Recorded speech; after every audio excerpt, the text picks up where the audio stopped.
കഴിഞ്ഞ കുറേ ദിവസമായി കേരളം ചർച്ച ചെയ്യുന്ന ഒരു വിഷയത്തിൽ രാഷ്ട്രീയ പാർട്ടി എന്നുള്ള നിലയ്ക്ക് ബി.ജെ.പി. തെരുവിലേക്ക് പ്രത്യക്ഷ സമരവുമായി ഇറങ്ങുന്നത് ഈ ധർണയുമായി ബന്ധപ്പെട്ടാണ്. ബി.ജെ.പി. നേതൃത്വം കൊടുക്കുന്ന കൗൺസിലർമാർ കഴിഞ്ഞ 2 ദിവസവും തിരുവനന്തപുരം നഗരസഭാ സമ്മേളനം കൗൺസിൽ യോഗം നടന്നപ്പോഴേക്കും പാർട്ടിയുടെ നിർദ്ദേശം അനുസരിച്ച് തന്നെ വളരെ ശക്തമായിട്ട് ഇന്ന് സമരത്തിന് ആസ്പദമായ വിഷയത്തിൽ കൗൺസിലിനുള്ളിൽ പ്രതികരിച്ചു. രാഷ്ട്രീയ പാർട്ടി എന്നുള്ള നിലയ്ക്ക് ഈ വിഷയം തെരുവിലേക്ക് കൊണ്ടുവന്ന പൊതുസമൂഹത്തിൽ ചർച്ച ചെയ്യാൻ ഉദ്ദേശത്തോടുകൂടി ബി.ജെ.പി. ഇന്ന് ധർമ്മ നടത്തുന്നതിന്റെ പിന്നിൽ അപകടകരമായ ഒരു സംസ്കാരം തിരുവനന്തപുരം നഗരസഭ കേന്ദ്രീകരിച്ച് ആരംഭിച്ചിരിക്കുന്നു എന്നുള്ളതാണ്. അത് മുളയിലേ മുള്ളുക എന്നുള്ള ലക്ഷ്യത്തോടു കൂടിയാണ് ഞങ്ങൾ സമരത്തിന് ഇന്ന് ധർമ്മയ്ക്ക് എത്തിയിരിക്കുന്നത്. കഴിഞ്ഞ ദിവസം എനിക്കൊന്ന് സംസാരിച്ചവരൊക്കെ പരാമർശിച്ച KSRTC ബസ്സിനെ സ്വകാര്യ കാർ കൊണ്ടുവന്ന് വഴിയിൽ തടഞ്ഞിട്ടിട്ട് തിരുവനന്തപുരം നഗരസഭയുടെ ഭരണാധികാരിയും ഒരു MLA-യും അവരുടെ സഹപ്രവർത്തകരും അവരുടെ ബന്ധുക്കളും ഉൾപ്പെടെ തെരുവിൽ കാണിച്ച ആ അഴിഞ്ഞാട്ടം, അതിനെ തുടർന്ന് വന്ന വാർത്തകൾ നിരീക്ഷിച്ചപ്പോഴേക്കും നമുക്ക് മനസ്സിലാകുന്നത് KSRTC ബസ്സിന് ഉള്ളിലുള്ള ക്യാമറയിൽ നിന്നും മെമ്മറി കാർഡ് മോഷണം പോയി എന്നുള്ളതാണ്. എന്നാൽ അടുത്ത ദിവസങ്ങളിൽ കേരള പോലീസ് കോടതിയുടെ നിർദ്ദേശപ്രകാരം രജിസ്റ്റർ കേസിലെ FIR പറഞ്ഞിരിക്കുന്നത് ആ മെമ്മറി കാർഡ് മോഷണം നടത്തിയതിന്റെയും അതിന്റെ ഗൂഢാലോചനയുടെയും പുറകിൽ തിരുവനന്തപുരം കോർപ്പറേഷന്റെ മേയർ ഉൾപ്പെടുന്നവർ ഉണ്ട് എന്നുള്ള അപകടകരമായ രാഷ്ട്രീയ സംസ്കാരം നിലവിലുള്ള എന്നുള്ള ഉദ്ദേശത്തോടു കൂടിയാണ് ബി.ജെ.പി. തെരുവിലേക്ക് സമരവുമായി ഇറങ്ങിയിരിക്കുന്നത്. ഏവരും ആശങ്കയിലാണ്. ഒരു സർക്കാർ ബസ്സിൽ നിന്നും CCTVയുടെ മെമ്മറി കാർഡ്, ആ ക്യാമറയുടെ മെമ്മറി കാർഡ് ഊരാൻ വേണ്ടി അല്ലെങ്കിൽ അത് മോഷണം നടത്താൻ വേണ്ടി ഇന്ത്യയിലെ തന്നെ ഏറ്റവും അറിയപ്പെടുന്ന ഒരു ജനാധിപത്യ സ്ഥാപനത്തിന്റെ ഭരണത്തിന് നേതൃത്വം കൊടുക്കുന്ന ഭരണാധികാരി ഗൂഢാലോചന നടത്തുന്നു എന്ന് പറഞ്ഞാൽ ലെജിസ്ലേറ്റീവ് കൗൺസിലിലെ ഒരു MLA നേതൃത്വം കൊടുക്കുന്നു എന്ന് പറഞ്ഞാൽ അത് ജനങ്ങൾ ആശങ്കയോടുകൂടിയാണ് നോക്കുന്നത്. ഞങ്ങൾ ഈ നഗരസഭാ ഭരണ സംവിധാനം വന്ന നാൾ തന്നെ മാർക്സിസ്റ്റ് പാർട്ടിയോടും കേരള സമൂഹത്തോടും പറഞ്ഞിരുന്നു, അപകടകരമായ കളിയാണ് നിങ്ങൾ കളിക്കുന്നത്. നിങ്ങളുടെ പാർട്ടിക്ക് കുറച്ച് വാർത്ത കിട്ടാൻ വേണ്ടി, ഒരു കൗതുകത്തിന് വേണ്ടി ലോകത്തെ ഞങ്ങൾ അത്ഭുതം സൃഷ്ടിച്ചിരിക്കുന്നു. 21 വയസ്സുള്ള ആളിനെ മേയറാക്കി എന്ന് പറഞ്ഞുകൊണ്ട് കുറച്ചു ദിവസം ജനശ്രദ്ധ നിങ്ങളുടെ പാർട്ടിയിൽ കേന്ദ്രീകരിക്കാൻ വേണ്ടി നിങ്ങൾ കാണിച്ച ഈ ഒരു അവിവേകം ഒരു നഗരത്തെ എന്നല്ല ഒരു നാടിന് മുഴുവൻ തന്നെ അധർമ്മത്തിന്റെ കൊടികുത്തി വാഴുന്ന ഇടമായി മാറ്റാൻ പോവുകയാണ് എന്ന് അന്ന് ബി.ജെ.പി. പറഞ്ഞിരുന്നു. ഞാൻ ഓർക്കുന്നു, ഈ മേയർ ഭരണത്തിലേറി ആദ്യത്തെ 2-3 മാസങ്ങൾ കഴിഞ്ഞപ്പോൾ തന്നെ ഒരു വികസന സെമിനാർ വെച്ചു. തിരുവനന്തപുരം മാർവാൻസ് കോളേജിന് അടുത്തുള്ള ഗിരിദീപം കൺവെൻഷൻ സെന്ററിൽ വെച്ച വികസന സെമിനാർ ഈ നഗരത്തിലെ 10-15 ലക്ഷം ജനങ്ങളുടെ ഒരു വർഷത്തെ വികസന താല്പര്യങ്ങൾ ചർച്ച ചെയ്യേണ്ട വികസന സെമിനാർ അവിടെ വച്ചിട്ട് ആ വികസന സെമിനാറിന് അത് ഒരു കടലാസിന്റെ വിലപോലും കൊടുക്കാതെ കണ്ണൂരിലേക്ക് പാർട്ടി സമ്മേളനത്തിന് പോയിട്ട് ധിക്കാരത്തോടെ മറുപടി പറഞ്ഞ ആ നിമിഷം തന്നെ ഈ മേയറെ തിരുവനന്തപുരം പ്രതിപക്ഷ ബി.ജെ.പി. എഴുതിത്തള്ളുകയാണ്. അന്ന് നിങ്ങൾ മാർക്സിസ്റ്റ് പാർട്ടിയോട് പറഞ്ഞു. അതിനുശേഷം വന്ന ഈ ബസ് നടന്ന സംഭവം ഉൾപ്പെടെയുള്ള കാര്യങ്ങൾ നേരിട്ട് നോക്ക്. ഞാൻ ചോദിച്ചോട്ടെ, ഈ കോർപ്പറേഷനിൽ ഒഴിവുള്ള താൽക്കാലിക നിയമനങ്ങൾക്ക് പ്രയോറിറ്റി ലിസ്റ്റ് ചോദിച്ചുകൊണ്ട് മാർക്സിസ്റ്റ് പാർട്ടിയുടെ ജില്ലാ സെക്രട്ടറിക്ക് വേണ്ടി ഈ മേയർ കത്തെഴുതി. ആ കത്ത് ടൈപ്പ് ചെയ്ത് തിരുവനന്തപുരം കോർപ്പറേഷന്റെ കമ്പ്യൂട്ടറിലാണ്. ആ കമ്പ്യൂട്ടറിന്റെ ഹാർഡ് ഡിസ്ക് ഇവിടെ ഉള്ളവ ഇവർക്ക് വേണ്ടി നിങ്ങൾ മോഷണം നടത്തിക്കൊണ്ട് പോയില്ലേ? ഇവരെ രക്ഷപ്പെടുത്താൻ വേണ്ടി കരം തട്ടിപ്പ്, വീട്ടുകരം തട്ടിപ്പ്, ആ വീട്ടുകരവുമായി തട്ടിപ്പുമായി ബന്ധപ്പെട്ട് ഈ മേയർക്കുള്ള പങ്കിൽ നിന്നും അവരെ രക്ഷപ്പെടുത്താൻ വേണ്ടി ഇവിടുത്തെ രേഖകളൊക്കെ തന്നെ നിങ്ങൾ മോഷണം നടത്തിക്കൊണ്ട് പോയില്ലേ മാർക്സിസ്റ്റ് പാർട്ടി? തിരുവനന്തപുരം കോർപ്പറേഷൻ കേന്ദ്രീകരിച്ചുകൊണ്ട് വരുന്ന പട്ടികജാതി ഫണ്ട് തട്ടിപ്പ്, ആ കേസിന്റെ അന്വേഷണം അത് അട്ടിമറിക്കുവാനും മൂടി വയ്ക്കുവാനും വേണ്ടി ഈ നഗരസഭയിലെ മേയർ ഉൾപ്പെടെയുള്ള ഭരണാധികാരികൾക്ക് കൂട്ടുന്നില്ലേ മാർക്സിസ്റ്റ് പാർട്ടി? ഞാൻ ചോദിക്കട്ടെ, രാഷ്ട്രീയ ഭേദമില്ലാത്ത അഹങ്കാരം, ധാർഷ്ട്യം ഇതൊക്കെ മാത്രം മുഖമുദ്രയാക്കിയിട്ടുള്ള ഒരു പാർട്ടി പ്രവർത്തകർക്ക് വേണ്ടി ഒരു കോർപ്പറേഷന്റെ ഭരണം മുഴുവനും അട്ടിമറിക്കുവാനും തകിടം മറിക്കുവാനും മാർക്സിസ്റ്റ് പാർട്ടി തയ്യാറായതിന്റെ വലിയ വിലയാണ് ആ പാർട്ടിക്ക് കൊടുക്കേണ്ടി വരുന്നത്. മാർക്സിസ്റ്റ് പാർട്ടി എന്ത് വില കൊടുത്താലും ഞങ്ങൾക്ക് തർക്കമില്ല, നിങ്ങൾ എന്ത് വേണോ കൊടുത്ത. പക്ഷേ ഈ നാട് കൊടുക്കേണ്ടി വരുന്നത് 750 രൂപയ്ക്ക് ശമ്പളം കിട്ടുമെന്ന പ്രതീക്ഷയിൽ തിരുവനന്തപുരത്ത് നിന്ന് ആരംഭിക്കുന്ന ലോങ് ട്രിപ്പ് KSRTC ബസ്സുകൾ ഓടിക്കുന്ന ഡ്രൈവർമാർ, ആ പാവങ്ങൾക്ക് പ്രതീക്ഷയാണ് 750 ശമ്പളം കിട്ടുമെന്ന്. ആ ഡ്രൈവർ അദ്ദേഹത്തിന്റെ ബസ് തടവിൽ അദ്ദേഹം നോക്കി ചോദിക്കുകയാണ്, എനിക്ക് ശമ്പളം കൊണ്ട് നീ സംസാരിക്കുമോ? എംഎൽഎയോടും നേരോടും പറയുന്നു, നിങ്ങളുടെ പാർട്ടിയോട് നിങ്ങളുടെ ഗവൺമെന്റിനോട് പറഞ്ഞിട്ട് എന്റെ ശമ്പളം തമ്മിൽ നിങ്ങൾ സംസാരിക്കുമോ? നിങ്ങൾ ശമ്പളം തമ്മിൽ നിങ്ങളോട് സാക്ഷ്യം കാണിക്കുമോ? അത്തരത്തിലുള്ള ഒരു സാധാരണക്കാരനായ ഡ്രൈവർ. നമ്മളൊക്കെ തന്നെ വാഹനം ഓടിക്കുന്നവരാണ്. സുഹൃത്തെ, കഴിഞ്ഞ ദിവസം ഞാൻ ഇവിടെ നിന്ന് എറണാകുളം വരെ തൃശ്ശൂർ വരെ കാർ ഓടിച്ചിട്ട് തിരിച്ചു വന്നു. സത്യത്തിൽ ഇത്രയും മാനസിക സമ്മർദ്ദം അനുഭവിച്ച നിമിഷങ്ങളില്ല. കാരണം അത്രത്തോളം ട്രാഫിക് ബ്ലോക്കാണ് റോഡിൽ. റോഡ് മുഴുവനും ഹൈവേയും അതോടൊപ്പം ഇടറോഡും ഒക്കെ തന്നെ കുത്തിക്കുഴിച്ചിട്ടിരിക്കുകയാണ്. പണി നടക്കുന്നില്ല പലയിടത്തും. ഈ റോഡിലൂടെയാണ്, ഇത്രയും ട്രാഫിക് ബ്ലോക്കുള്ള റോഡിലൂടെയാണ് ചുരുങ്ങിയ സമയത്തിനുള്ളിൽ KSRTC ഡ്രൈവർമാർ ഈ പല ബസ്സുകളിലൊന്നും ബ്രേക്കൊന്നുമില്ല ഇതൊക്കെ ഓടിച്ചെത്തുന്നത്. അങ്ങനെ രാവും പോലും വഴിക്കടവിലും തൃശ്ശൂരും ഒക്കെ തന്നെ ലോങ് ട്രിപ്പ് വാഹനം ഓടിക്കുന്ന ഒരു ഡ്രൈവർ, ഇത്രയും ജനങ്ങളുടെ ജീവന്റെ ഉത്തരവാദിത്വം ഏറ്റുകൊണ്ട ഒരു ഡ്രൈവർ തൃശ്ശൂരിൽ നിന്നോ അല്ലെങ്കിൽ പാലക്കാട് നിന്നോ ഓടി അയാൾ തിരുവനന്തപുരത്ത് എത്തിയപ്പോഴേക്കും അദ്ദേഹത്തിന്റെ ആ KSRTC ബസിന്റെ മുൻപിൽ സ്വകാര്യ കാർ കൊണ്ടിട്ട് പറയുകയാണ്, നിങ്ങളൊക്കെ തന്നെ ഇറങ്ങണം. ഞാൻ ചോദിച്ചോട്ടെ, ടിക്കറ്റ് എടുത്ത് യാത്ര ചെയ്തു വരുന്ന യാത്രക്കാരോട് പറയുന്നു, പാലക്കാട് കാർ കൊണ്ട് നടത്തിട്ട് പറയാം, ഞാനിവിടുത്തെ മേയറാണ്, ഞാൻ MLA ആണ്, നിങ്ങളൊക്കെ തന്നെ വാഹനത്തിൽ ഇറങ്ങണം. ഒന്ന് ആലോചിച്ച് നോക്ക്. യാത്രയിൽ പാവപ്പെട്ട ആദ്യമായിട്ട് യാത്രയിൽ ദൂരയാത്രയിൽ വന്ന സ്ത്രീകളുണ്ടായിരുന്നു, വൃദ്ധരുണ്ടായിരുന്നു, കൊച്ചു കുട്ടികളുണ്ടായിരുന്നു. കുട്ടികൾ ഞാൻ മനസ്സിലാക്കിയത് 1-2 പെൺകുട്ടികൾ. അവർ തൃശ്ശൂരിൽ നിന്ന് പഠനം കഴിഞ്ഞിട്ട് വരികയായിരുന്നു. അവിടെ നിന്ന് സുഹൃത്തുക്കൾ കയറ്റി അയച്ചു. ബസ് സ്റ്റാൻഡിൽ അച്ഛനാണെങ്കിൽ കാത്തിരിക്കുകയായിരുന്നു. 18 വയസ്സായ പെൺകുട്ടികൾ. അവരെ ഇവിടേക്ക് വിട്ടു, നിങ്ങൾ എല്ലാവരും ഇറങ്ങണം. ഞാൻ ചോദിക്കട്ടെ, ഇത് ആര് കൊടുത്ത അധികാരമാ? ഇത് ആര് കൊടുത്ത അവകാശമാ? ഇവർ നേരായിട്ട് സത്യപ്രതിജ്ഞ ചെയ്ത സമയത്ത് തന്നെ ആരോ ഉപദേശിച്ചു കൊടുത്തു.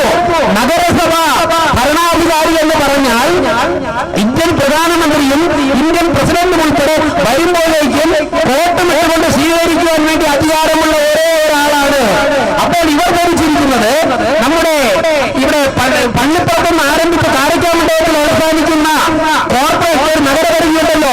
ആ നഗരപരിധിക്കുള്ളിലുള്ള മണൽത്തരിയും ആകാശത്തിലൂടെ പറക്കുന്ന പക്ഷികളും ഇവിടെയുള്ള അന്തരീക്ഷവും വായുവും ഒക്കെ തന്നെ സകല ചരാചരങ്ങളും ഈ പ്രപഞ്ചത്തിലുള്ളതിൽ എന്റെ കാഴ്ചയിലാണ് ധരിക്കുന്ന വിധിയായ പെൺകുട്ടിയെ ചുമക്കേണ്ട ഗതികേടിലാണ് തിരുവനന്തപുരം കോർപ്പറേഷൻ എന്നുള്ള യാഥാർത്ഥ്യം നിങ്ങൾ മനസ്സിലാക്കണമെന്നാണ് എനിക്ക് പറയാനുള്ളത്.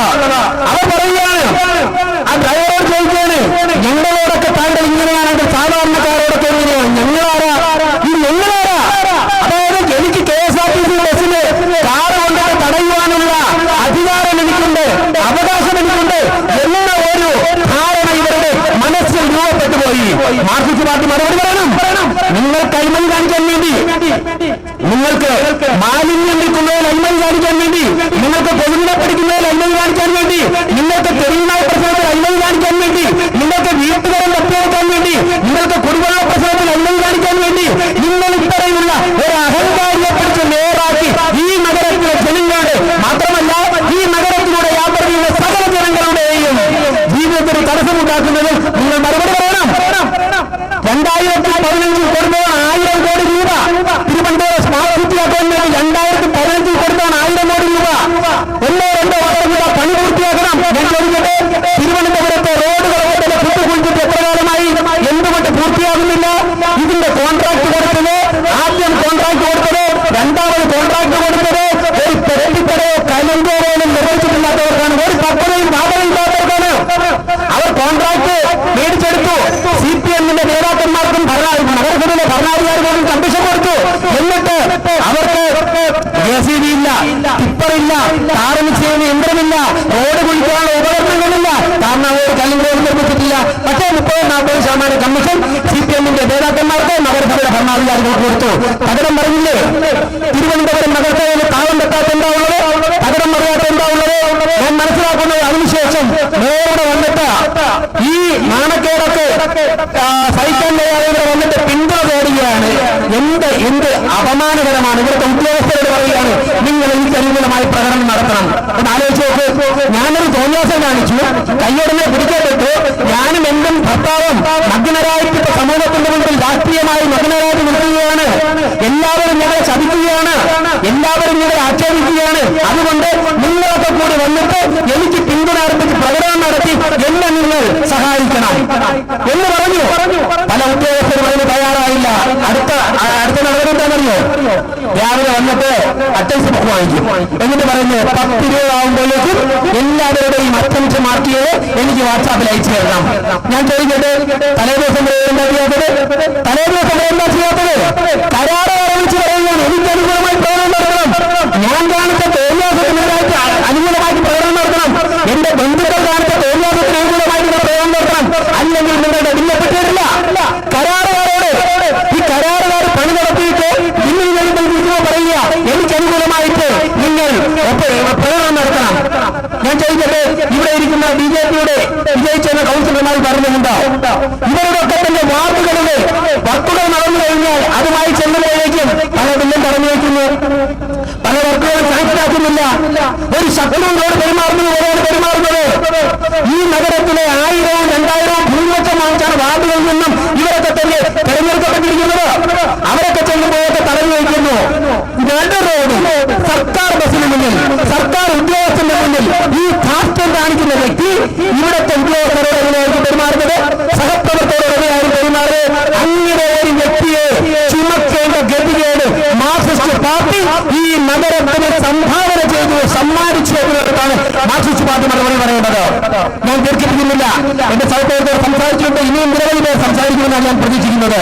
സുഹൃത്തുക്കളെ, കേരളം ലജ്ജിക്കുകയാണ്. ഇവരെ മേയറായിട്ട് മാർക്സിസ്റ്റ് പാർട്ടി നിശ്ചയിച്ചപ്പോൾ, ഇവർ മേയറായിട്ട് സത്യപ്രതിജ്ഞയപ്പോൾ ഞങ്ങളുടെ മുന്നിൽ നിൽക്കുന്ന പ്രിയപ്പെട്ട മാധ്യമ സുഹൃത്തുക്കൾ ഉൾപ്പെടെ നന്നായിട്ട് വാർത്ത കൊടുത്തു. 21 വയസ്സുള്ള ഒരു അത്ഭുതം ലോകത്ത് സംഭവിച്ചിരിക്കുന്നു. ഞാൻ ഒരു കാര്യം പറയാം, ഇത്തരത്തിലൊരു മേയർ ലോകത്ത് ഒരിടത്തുമില്ല എന്നുള്ള നിങ്ങളുടെ ആ വാദഗതി ഞാൻ ശരിവയ്ക്കുകയാണ്. ഈ അവസരത്തിൽ ഇത്തരത്തിലുള്ള ഒരു വ്യക്തിയുടെ ഭരണാധികാരിയായിട്ട് ഒരിടത്തും ലോകത്തിലില്ല എന്നുള്ള കാര്യം ഞാൻ പറയുകയാണ്. വേറെയും പലരും പറയാറുണ്ട്, തട്ടുകടയിൽ ചെന്ന് കഴിഞ്ഞാൽ ദോശ ചുട്ട് കിട്ടാൻ വേണ്ടി താമസിക്കുകയാണെങ്കിൽ തട്ടുകടക്കാരുടെ ലൈസൻസ് ക്യാൻസൽ ചെയ്യുന്ന സംഭവമുണ്ട്. അത് ഞാനിവിടെ പറയുന്നില്ല, അത് പലർക്കും അറിയാം. ഞാൻ പറയുന്നില്ല, അല്ലെന്ന് പറയട്ടെ. ലൈസൻസ് തട്ടുകടക്കാരുടെ ദോശ ചുട്ട് മാറി കയറി കല്ല് കഴിച്ചു കഴിഞ്ഞാൽ മിനിമം സമയം കൊടുക്കണ്ടേ?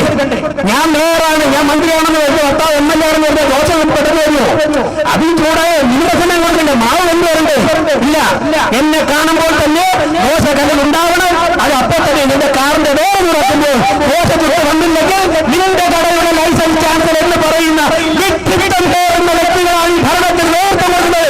ഇല്ല എന്ന് പറയട്ടെ, കട്ടടക്കാരന്മാരോട് ഹാജരാകും. പിന്നെ മിനിമം നിലവാരം പ്രതിപക്ഷ പ്രവർത്തനത്തിലും കാത്തുകൂട്ടുകയെന്നുള്ളതുകൊണ്ട് ഞങ്ങൾ അതിലേക്ക് പോകുന്നില്ല. കഴിഞ്ഞ ഒരു 2-3 മാസം മുമ്പ് പാർലമെന്റ് തെരഞ്ഞെടുപ്പിന് തൊട്ട് മുമ്പ് മുറവൻ മുതൽ പൂജപ്പുര വാർഡുകളിൽ ഞാൻ പോയിട്ട് ഞങ്ങളുടെ ആ പ്രദേശത്തുള്ള പൂജപ്പുര പ്രദേശത്തിൽ പാർട്ടി പ്രവർത്തകരുമായിട്ട് പോയിട്ട് ചിലരെ പാർട്ടിയിൽ ചേർത്തു. CPM-ൽ നിന്നും ചില വനിതകൾ വന്നു, കോൺഗ്രസിൽ നിന്നും വന്നു. അതിൽ വന്ന ഒരു വനിത തട്ടുകട നടത്തുന്ന വനിതയാണ്. ആ തട്ടുകട നടത്തുന്ന വനിത നിങ്ങളോട് പറഞ്ഞ കാര്യങ്ങൾ, ചില കാര്യങ്ങൾ ഞാൻ സൂചിപ്പിക്കാം. കാരണം അവർ CPM മെമ്പറാണ്. അവർ പറഞ്ഞത്, അവർ തട്ടുകട നടത്തിക്കൊണ്ടിരുന്നപ്പോഴേക്കും കോർപ്പറേഷൻ ഉദ്യോഗസ്ഥർ വന്നിട്ട് അവരുടെ ഈ മാവും ചായയുടെ പാലത്ത് കൊണ്ടുവരുന്ന പാത്രങ്ങളൊക്കെ പിടിച്ചെടുത്തു. ഇവർ പോയി ചെന്ന് CPM-ലെ നേതാവിനെ കണ്ടു. ആ നേതാവിന് ഇവിടുത്തെ ഭരണാധികാരിക്ക് ഇഷ്ടമല്ല. എന്നിട്ട് ഇതറിയാതെ ചേച്ചിമാരെ ഭരണാധികാരിയോട് പറഞ്ഞു, ഞാൻ മറ്റേ നേതാവിനെ കണ്ട, അവനെയാണോ കണ്ടത്? എന്നാ പിന്നെ ഇതിന്റെ പാത്രങ്ങളെ കുറച്ച് പിടിക്കട്ടെ എന്ന് ആലോചിച്ച് നോക്കൂ. 24,000 രൂപയുടെ തട്ടുകട നടത്തുന്ന സ്ത്രീയുടെ പാത്രങ്ങൾ പിടിച്ചിട്ട് ഇവിടെ കൊണ്ടുവച്ചു. ഇല്ല എന്ന് പറഞ്ഞാൽ നാളെ ആ സ്ത്രീയോട് കൊണ്ടുവരുന്നത് തയ്യാറാ, മാധ്യമങ്ങളുടെ കൊണ്ടുവരുന്നത് തയ്യാറാ. ആ സ്ത്രീ 9 തവണയാണ് ഇവിടെ വന്നത്. ആ വനിതയ്ക്ക് 53 വയസ്സായി. അവർ 8 തവണ തിരുവനന്തപുരം കോർപ്പറേഷന്റെ ഭരണാധികാരിയുടെ മുമ്പ് പോയി അവസാനം പറഞ്ഞു, ഓരോ ഞാൻ നിന്റെ കാല് പിടിക്കാം, എനിക്ക് പാത്രം കൊടുക്കുക, എന്റെ ജീവിതമാർഗമാണ്. ചോദിച്ചില്ല. ഒടുവിൽ അവർ അതിലൊരു എത്രയോ ഫൈൻ അടയ്ക്കാൻ പറഞ്ഞു. ആ ഫൈൻ അടച്ചിട്ടാണ് പാത്രം വിട്ടു കൊടുത്തത്. ഫൈൻ അടപ്പിക്കുക,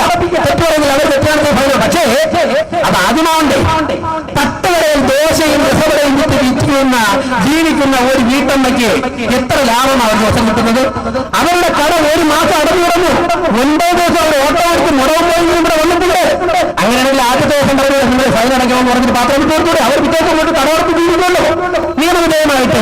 ഞാൻ ചോദിക്കട്ടെ, ഇതിനൊക്കെ മറുപടി പറയണ്ടേ? മാർക്സിസ്റ്റ് പാർട്ടിക്ക് എത്ര കാലം സംരക്ഷിക്കാൻ സാധിക്കും? ഇങ്ങനെയുള്ളവരെ സംരക്ഷിച്ചല്ലേ പശ്ചിമ ബംഗാളിൽ മാർക്സിസ്റ്റ് പാർട്ടി ഒരു വട്ടപൂജ്യമായി മാറിയത്? ഇങ്ങനെയുള്ളവരെ സംരക്ഷിച്ചല്ലേ ത്രിപുരയിൽ മാർക്സിസ്റ്റ് പാർട്ടി വട്ടപൂജ്യമായി മാറിയത്? അതുകൊണ്ട് ഞങ്ങൾക്ക് ഇങ്ങനെയുള്ള കാര്യങ്ങൾ മാർക്സിസ്റ്റ് പാർട്ടി ചെയ്യുന്നത് വലിയ പരാതിയൊന്നുമില്ല. നിങ്ങൾ തന്നെ നിങ്ങളുടെ നാശം വിളിച്ചുകൊടുത്ത് എത്തുകയാണ് എന്നാണ് പറയാനുള്ളത്. പക്ഷേ അതിനോടൊപ്പം തിരുവനന്തപുരവും കേരളവും നാശത്തിലേക്ക് പോവുകയാണ്. ഞാൻ ഒരു കാര്യം പറയാം. ആ KSRTC ഡ്രൈവർക്ക് നീതി ലഭിക്കണം. ആ KSRTC ഡ്രൈവർക്ക് നീതി ലഭിക്കണം. തിരുവനന്തപുരത്തെ ജനങ്ങൾക്ക് നീതി ലഭിക്കണം. അന്ന് നിങ്ങൾ ബസ്സിൽ നിന്ന് ഇറക്കിയിട്ടവരുണ്ടല്ലോ, ആ ഇറങ്ങിപ്പോയവർക്ക് നീതി ലഭിക്കണം. ഇനി ഇത് കേരളത്തിൽ ആവർത്തിക്കാൻ പാടില്ല. ഇത്തരത്തിലുള്ള ധിക്കാരം അവസാനിപ്പിക്കണം. ഇത്തരത്തിലുള്ള ധിക്കാരവും ഇത്തരത്തിലുള്ള അറിവുകേടും ഇത്തരത്തിലുള്ള വിവരമില്ലായ്മയും ഒക്കെ കൂടുതൽ കൂടിക്കലർന്നിട്ട് അതിനൊരു പേര് വിട്ടു കഴിഞ്ഞാൽ കോർപ്പറേഷൻ മേയറായി, അതിനൊരു മനുഷ്യരൂപം കൊടുത്താൽ കോർപ്പറേഷൻ മേയറായി. അങ്ങനെയാണെങ്കിൽ BJP അതിനെ അനുവദിക്കില്ല എന്നാണ് എനിക്ക് പറയാനുള്ളത്. നിങ്ങൾക്ക് അനുവദിക്കാൻ സാധിക്കില്ല. കാര്യം രാജ്യം ഭരിക്കുന്ന പാർട്ടി BJP.